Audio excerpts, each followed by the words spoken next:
Okay, so we are up to section 15 regarding your artist development plan.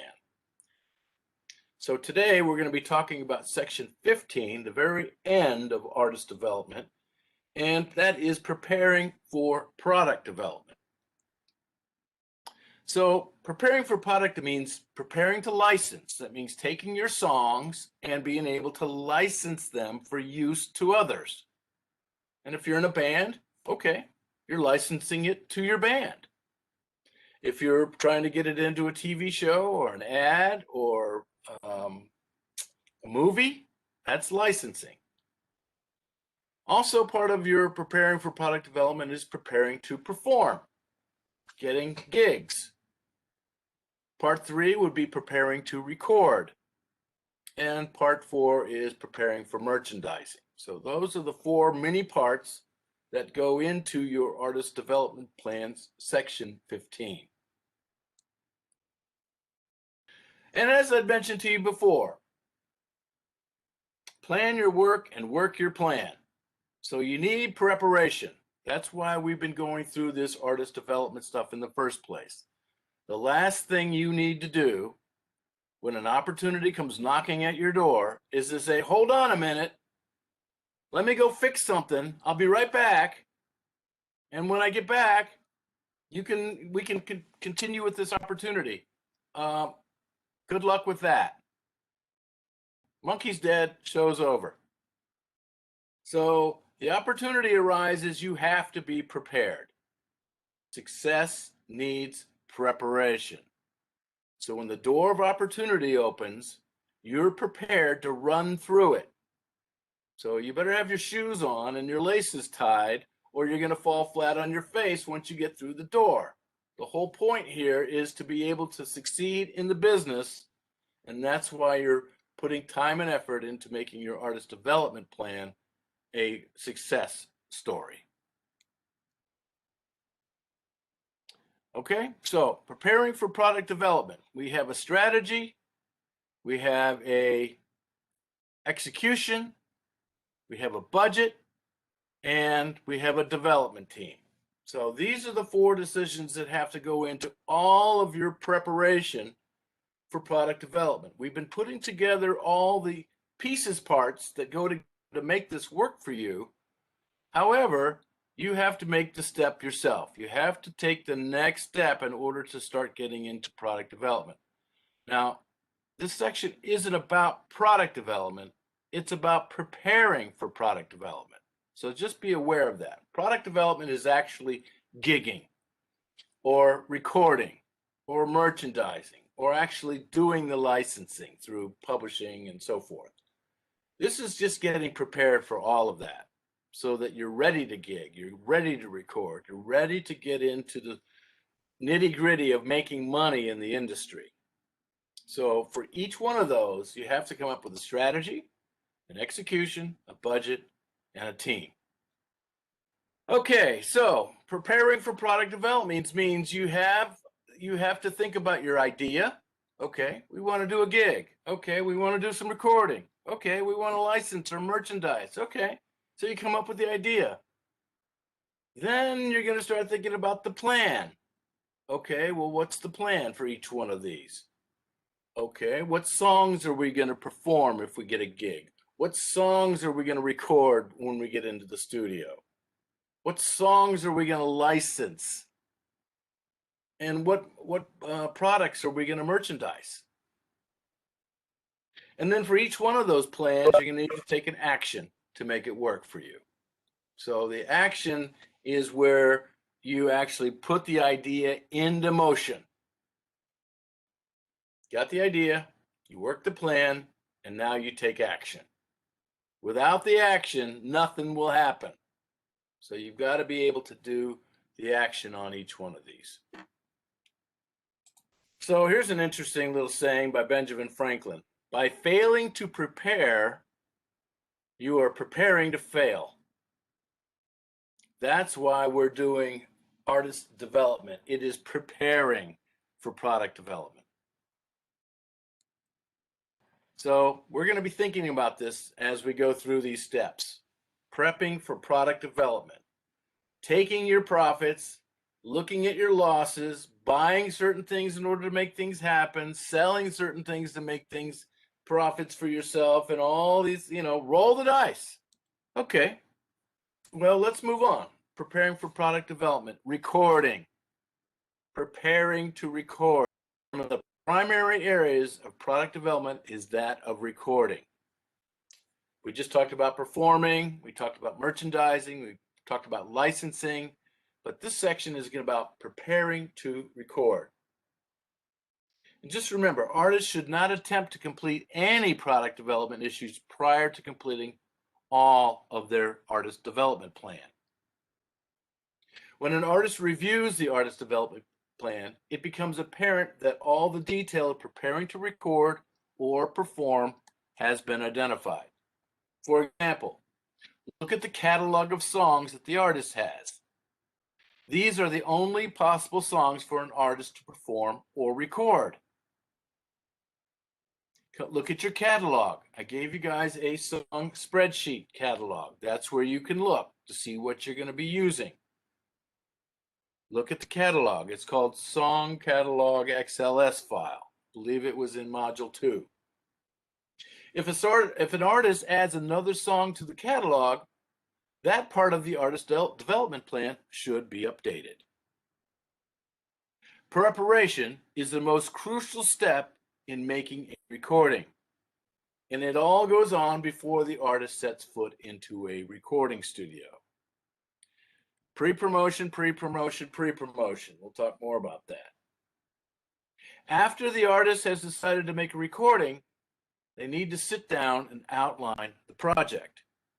Once again, plan the work and then work the plan. List the overall objective for the recording, such as making a compact disc to distribute to radio or to sell at gigs, or recording a demo to showcase songs for a publishing deal.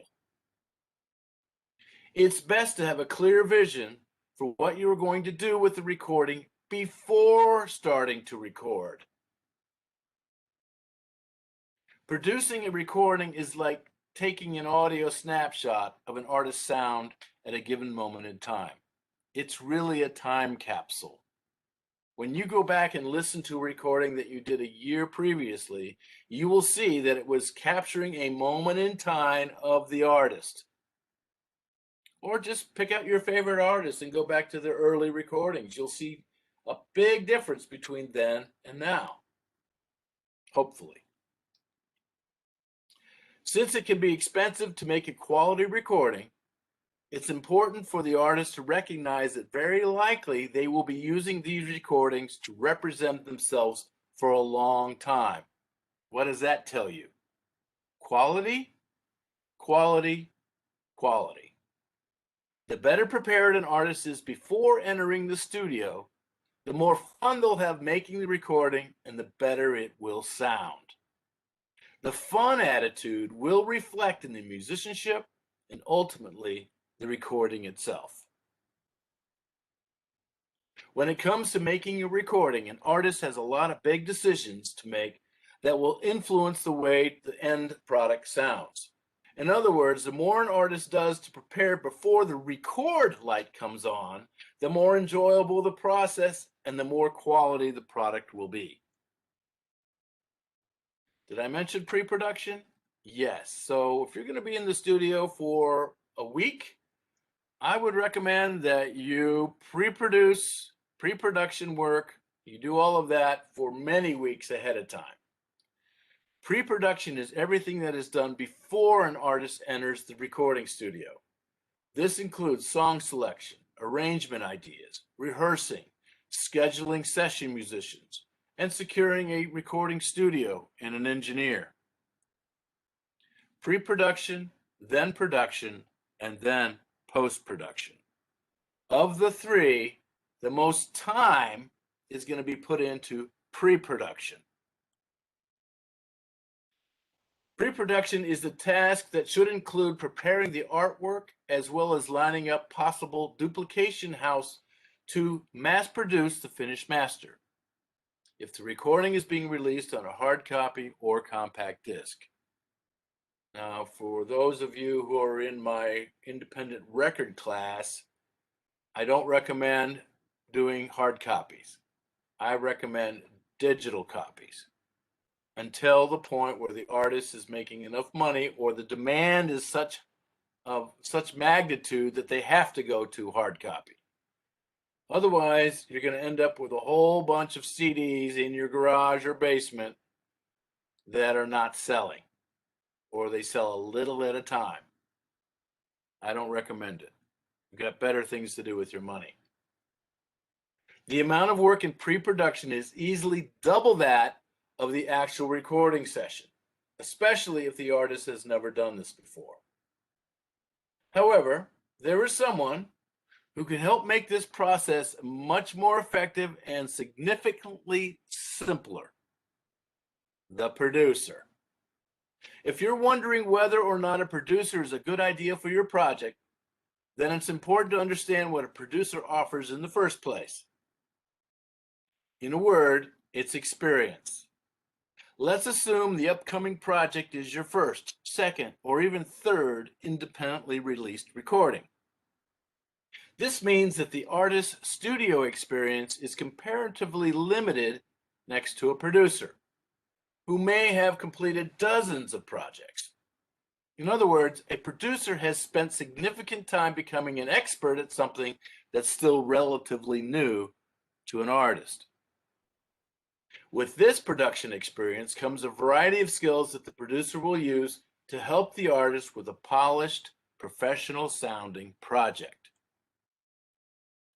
The skill set typically includes everything from knowledge of the craft of songwriting, which is useful in song selection and improvement, relations with session musicians, which often includes the ability to play instruments at a very high level themselves, the communication skills to explain to the musicians what the overall vision of the project is, knowledge or ownership of a good recording studio, and last but not least, the ability to work with an artist to help bring out the best performances as possible. Finally, the perspective that a producer brings to a project can be extremely useful for an artist, as it's often difficult to make clear judgments about their own vocal or instrumental tracks. Choosing a producer is another major step, as is choosing not to use a producer. This is best discussed in details with the members of the band, as well as anyone who has recorded an album. Get some feedback first. Producers can be the single most important person in getting the project in on time and on budget. But they can also sink a project as well if they are poorly suited to the material. With the advent of improved recording technology and affordable, high-quality equipment, great recordings can be made almost anywhere. So let's talk about the studio for a moment. Recording is no longer the exclusive domain of the big multi-room complex.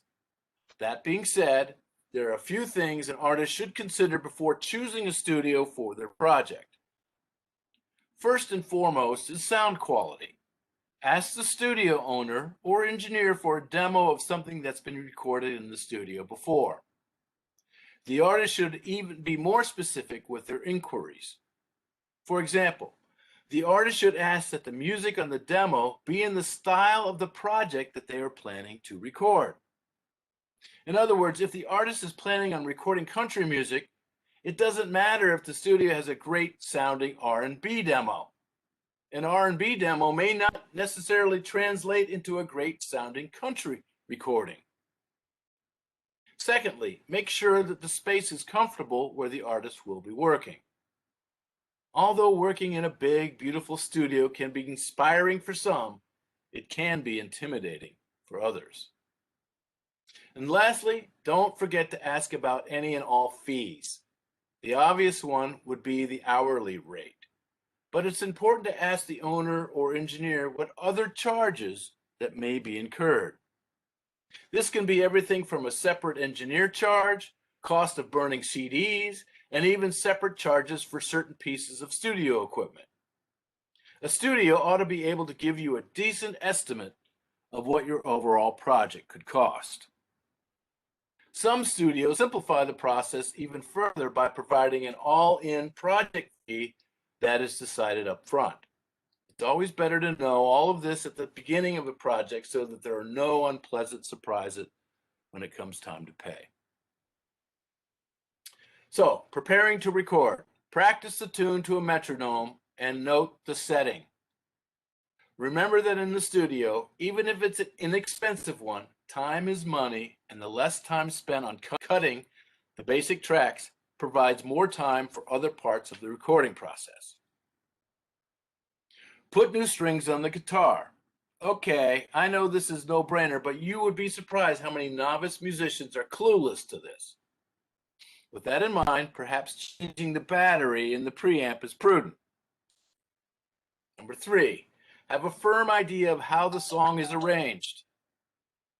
With today's software, editing is simple and sections can be moved fairly easily. But once again, time editing may eat up the budget. Some other tips for the band. Number 1, make sure the band is well rehearsed or has a firm idea of the song. Number 2, the band will more than likely have to wear headphones while recording. To some musicians, this can be a different experience, especially if they've been playing live. In addition, musicians might have to record in different rooms and might not be able to have eye contact with each other. Make sure the song endings require everyone having to look at each other. Number 3, make sure all musical equipment, amps, chords, pedals, guitars, strings, drum heads, etc., are in proper working order before the session begins. Number 4, make sure the drummer and/or percussionist have no problem playing along with the click track. Sometimes it's not necessary to use a click track, but in most cases, it's necessary. So let's talk about the funding of a recording. Yes, the budget. Recording takes time, and studio time equals money. Most often, artists get what they pay for, and if real quality is desired, it won't be cheap. A way of thinking about this is to envision a triangle, and at the separate points you have high quality, fast, and cheap. Pick 2, any 2, but only 2. That's a good rule of thumb to go by. Be realistic. So, high quality, fast, and cheap. Pick 2. You want quality and fast? It won't be cheap. You want quality and cheap? It won't be fast. You want fast and cheap? It won't be quality. Factor in material as well. Recording a full album on 2-inch analog tape can get into hundreds or even thousands of dollars quickly. DAT sessions can stay under $150 with backups. There are trade-offs with each medium. Also, in the recording budget, artists need to factor the expenses such as the meals while at the studio, possible rentals needed in the course of a session, repairs, setup, traveling, exotic dancers, and so forth. These things add up and can add up fast if there is no budget. Additionally, artists may want to ask if they can help set up and tear down the session. This can be a great learning experience and will help the artist get familiar with recording equipment and recording techniques. Plus, it might get some free extra recording time. So let's talk about the recording process. In the studio, the first stage is typically recording basic tracks. This is when drums and bass are recorded, usually to a scratch guitar and vocals and a click track. After all the drums and the bass are completed, sometimes in 2 separate stages, artists typically move on to the other rhythm instruments. It makes the most sense to build from the foundation up, laying down the strong time-keeping elements first, and then progressing on to the melodic instruments. Usually, little filler parts such as percussion and key parts are added last to help fill in any unwanted space.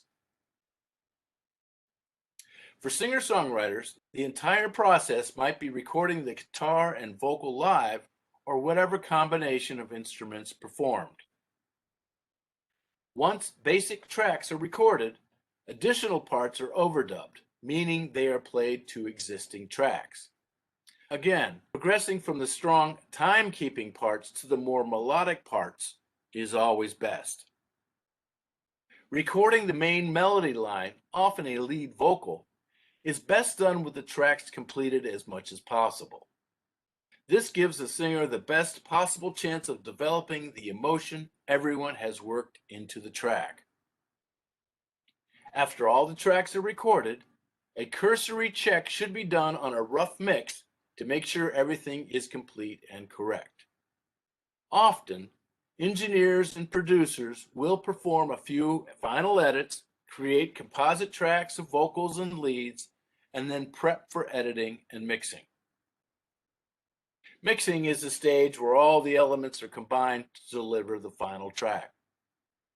Mixing can be very straightforward, almost pushing up the faders and printing, to very complex mixes taking a few days per song. It's really dependent on the nature of the production. Something with more tracks takes longer to weed through. Keep in mind that every time during tracking someone says, we'll just take out whatever we don't need in the mix, just added at least an hour to the mix time and budget. After all the songs are mixed, typically the mixes get tweaked or little revisions. Perhaps a word is too low here, or maybe the solo should be a little louder there. Also, spend one last day running all the mixes in sequence of the album to a final master, and then listen to the whole print start to finish. Every project should have the material mastered at a competent facility.